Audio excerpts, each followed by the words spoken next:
Hello everyone, welcome on Walk Together. I have a question for you कि what is the correct age of learning? सीखने की सही उम्र क्या है? एक्चुअली एक बार क्या हुआ कि I was reading a book at my home and तभी मेरे एक फ्रेंड का फ़ोन आया और शी आस्क्ड कि क्या कर रही हो तुम?" तो मैंने कहा कि I am reading a book. और वो अचानक हंसने लगी और मैंने उससे पूछा क्या हुआ? तो उसने कहा कि तेरी तो स्टडीज़ हो चुकी है ना, then why are you reading? And I was so shocked कि अगर स्टडीज़ हो गई है तो क्या पढ़ना नहीं है? मतलब क्या सिर्फ हमें कोई डिग्री अचीव करने के लिए पढ़ना है या फिर एक एक लिमिट एज तक पढ़ना है? What is the correct age of learning? What is the correct age of reading? Is there any correct age? If yes, then please tell me in comment section.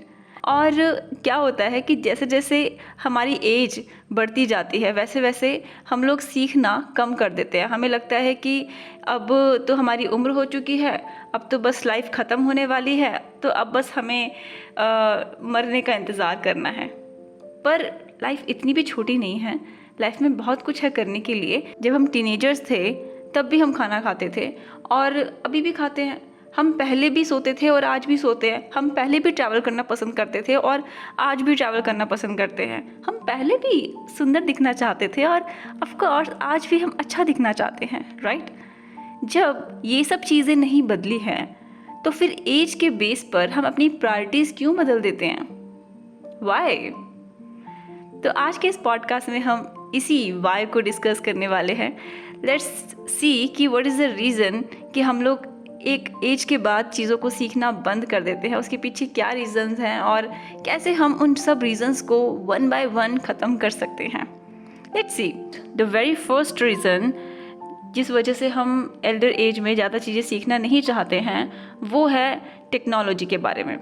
ये तो हम सभी जानते हैं कि आज की इस वर्ल्ड में कितनी सारी न्यू टेक्नोलॉजीज़ आ रही हैं, वन बाय वन करके कितनी सारी चीज़ें आ रही हैं और इन सब चीज़ों को एकदम से सीख लेना तो आसान नहीं है। ऑफ कोर्स कई बार इतनी सारी चीज़ों को अडेप्ट करना भी हमारे लिए मुश्किल हो जाता है और फिर हमें ये भी डर लगता है क्योंकि हम सुनते हैं कि किसी का अकाउंट हैक हो गया या किसी के साथ कुछ फ्रॉड हो गया, तो इन सब चीज़ों से भी हमें डर लगता है। और क्योंकि ऑनलाइन इन सब चीज़ों की पॉसिबिलिटी ज़्यादा होती है, विच इज़ सो ट्रू, ये जो कि सच है, ठीक है। बहुत सारे लोग हैं जो कि इंटरनेट बैंकिंग, ऑनलाइन ट्रांजैक्शन या फिर ऑनलाइन शॉपिंग की जैसी चीज़ें यूज़ नहीं करते हैं क्योंकि उनके माइंड में यही होता है कि हमारा अकाउंट हैक हो जाएगा या कल को हमें कुछ नुकसान हो जाएगा।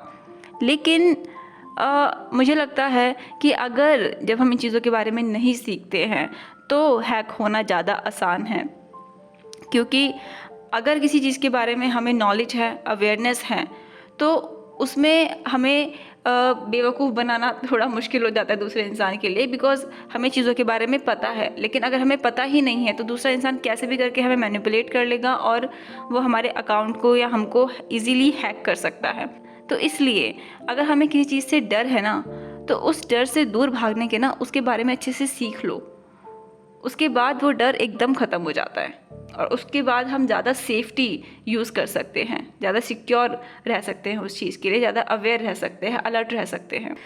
और दूसरा रीज़न जो है वो है कि जब हम कुछ नया सीखते हैं ना, तो स्पेशली एल्डर एज में, ठीक है, तो हमें ना यंगस्टर्स के साथ बैठना पड़ता है।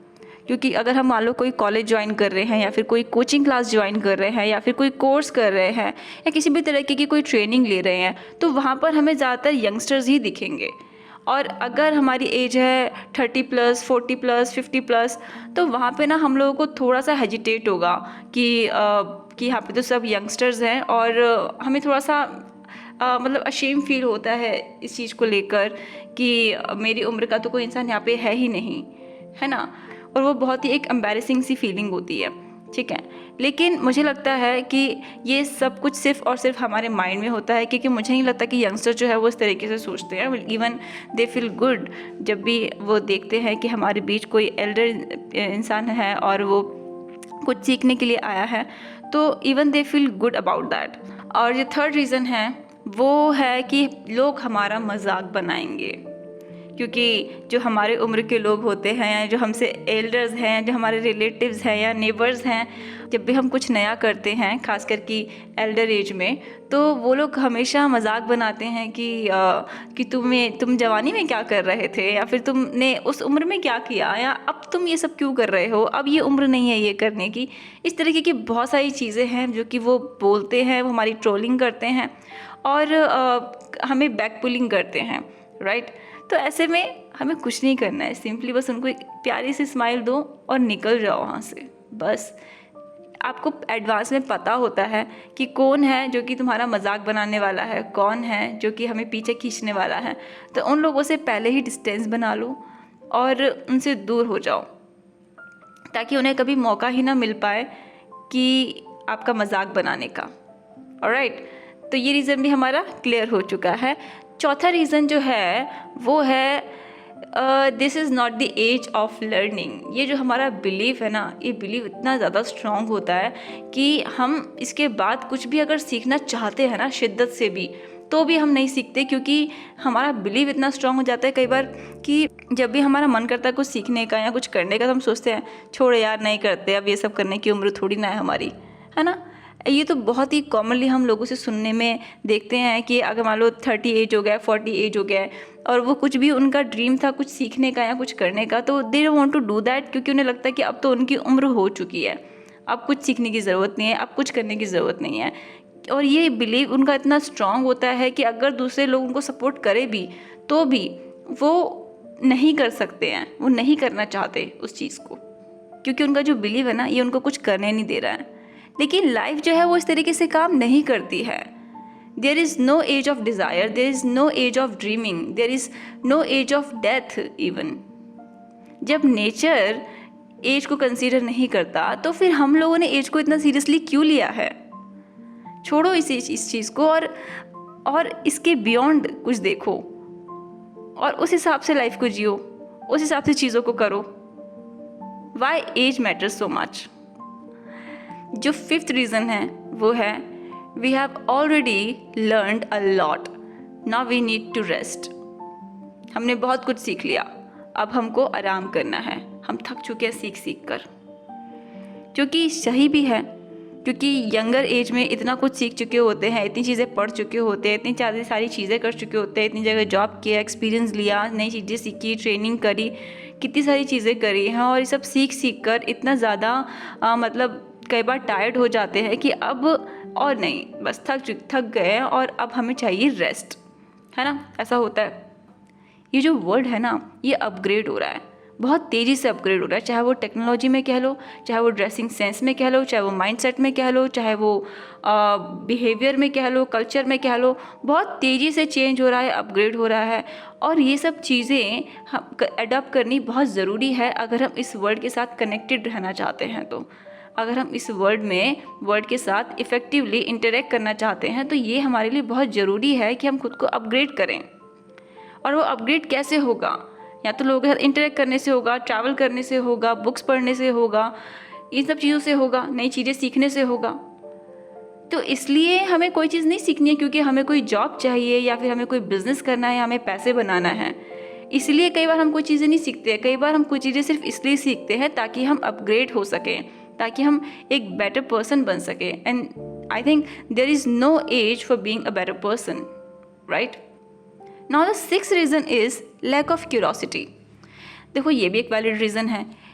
अब क्योंकि हमें ऐसा लगता है कि हमने बहुत कुछ सीख लिया है तो इसलिए एक टाइम पे हम ना चीज़ें सीखना बंद कर देते हैं। लेकिन उसके बाद क्या होता है कि जैसे हमें रियलाइज़ हुआ कि भाई नहीं, मुझे लगता है कि सीखना चाहिए, और फिर हम जब सीखने की कोशिश करते हैं तो क्योंकि हमने इतने टाइम से कुछ भी नहीं सीखा है तो जो हमारी लर्निंग पावर है ना वो कमज़ोर हो जाती है, जिस वजह से फिर हमको रियलाइज़ होता है कि हम बहुत ही ज़्यादा, हमें टाइम लग रहा है चीज़ों को समझने में, हमें बहुत ज़्यादा एफर्ट करने पड़ रहे हैं किसी भी चीज़ को सीखने के लिए, जिस वजह से हमारी क्यूरोसिटी ना फिर ख़त्म हो जाती है ऑलमोस्ट, कि क्योंकि हमें बहुत टाइम लग रहा होता है कि उस चीज़ को सीखने के लिए। लेकिन ये बहुत ही कॉमन है। देखो क्या होता है कि कई बार हम अपने किसी भी बॉडी पार्ट को या कोई भी बॉडी मसल को अगर यूज़ नहीं करें तो क्या होगा, वो धीरे धीरे वीक होगी ना। लेकिन अगर हम उसको फिर से यूज़ करना शुरू कर दें तो क्या होगा, धीरे धीरे उसकी मसल्स वापस से बिल्ड होगी और वापस से वो अपना नॉर्मल जैसे काम करती थी वैसे ही काम करना शुरू कर देगी। तो वैसा ही हमारी लर्निंग मसल्स के साथ भी होता है। जो भी हमारे लर्निंग का प्रोसेस है या जो भी हमारा माइंडसेट रहता है या फिर जो भी हमारे अंदर लर्निंग के बाद केमिकल रिलीज़ होते हैं या जो भी हमारे अंदर हार्मोन्स हैं, वो सब चीज़ें धीरे धीरे कमज़ोर पड़ती है जब हम चीज़ें नहीं सीखते हैं तो। लेकिन जब हम रेगुलर चीज़ों को सीखते हैं, रेगुलर प्रैक्टिस करते हैं, तो फिर धीरे धीरे वापस से वो पावर हम गेन करने लगते हैं। तो अगर आपको ऐसा लग रहा है कि भाई आपकी लर्निंग पावर स्लो हो चुकी है, so this is so normal. थोड़ी सी बस रेगुलर प्रैक्टिस करते रहिए and it will be become normal one day and even very soon. Alright, so keep trying and never give up. अब आप मुझे ये बताइए कि अपने रिसेंट डेज़ में आपने क्या नया सीखा, और साथ में मुझे ये भी बताइए कि आपको ये पॉडकास्ट कैसा लगा। अब हम मिलते हैं नेक्स्ट पॉडकास्ट में, तब तक के लिए बाय बाय।